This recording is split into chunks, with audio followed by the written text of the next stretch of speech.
கன்னியாகுமரி மாவட்டத்தில் நடக்க இயலாமல் கடந்த 21 ஆண்டுகளாக படுத்த படுக்கையாக இருந்து வரும் இளைஞரை துணிந்து கரம் பிடித்த இளம்பெண்ணின் தன்னம்பிக்கையை ஊர் மக்கள் அனைவரும் பாராட்டினர்.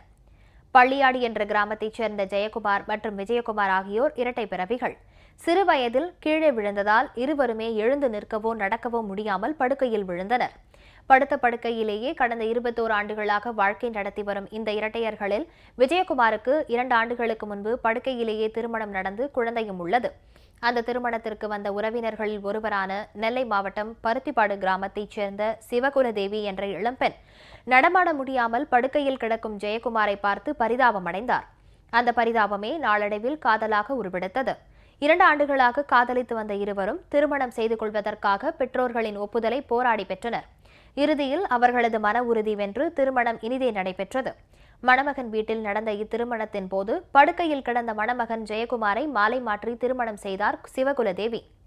ஊர் மக்கள் அனைவரும் வருகை தந்து தங்கள் வீட்டு திருமணம் போல பாவித்து அனைத்து உதவிகளையும் செய்தனர். உடல் ஊனம் வாழ்க்கைக்கு தடையில்லை என்று உறுதியாக நம்பி இத்திருமணத்தை ஏற்றுக்கொண்ட சிவகுலதேவியின் தன்னம்பிக்கை மற்றும் தியாகத்தை ஊர் மக்கள் அனைவரும் பாராட்டினர்.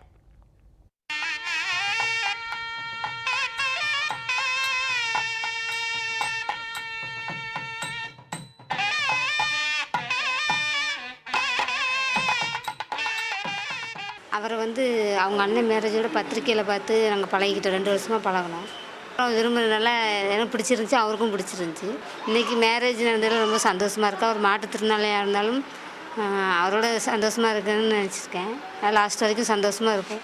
இப்போ 21 வருஷம் ஆகுது. அப்போ 2 வருஷத்துக்கு முன்னால் தான் மூத்தவனுக்கு கல்யாணம் ஆகிடுச்சு. இப்போது கல்யாணத்துக்கு 2-3 வருடமாக அவங்க ஸ்நேகமாக இருந்தாங்க.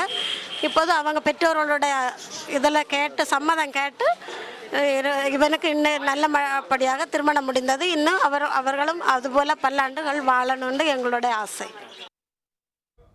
வழக்கமான திருமணங்களைப் போல அறுசுவை விருந்துடன் உணவும் பரிமாறப்பட்டது. சொர்க்கத்தில் திருமணங்கள் நிச்சயிக்கப்படுவதாக கூறப்பட்டாலும் இன்றைய திருமணங்களை வரதட்சணைகள் முடிவு செய்யும் நிலையில் எதையும் எதிர்பாராமல் இளைஞரை கைப்பிடித்த சிவகுலதேவி பெண் குலத்தின் பெருமை என்றால் அது மிகையல்ல.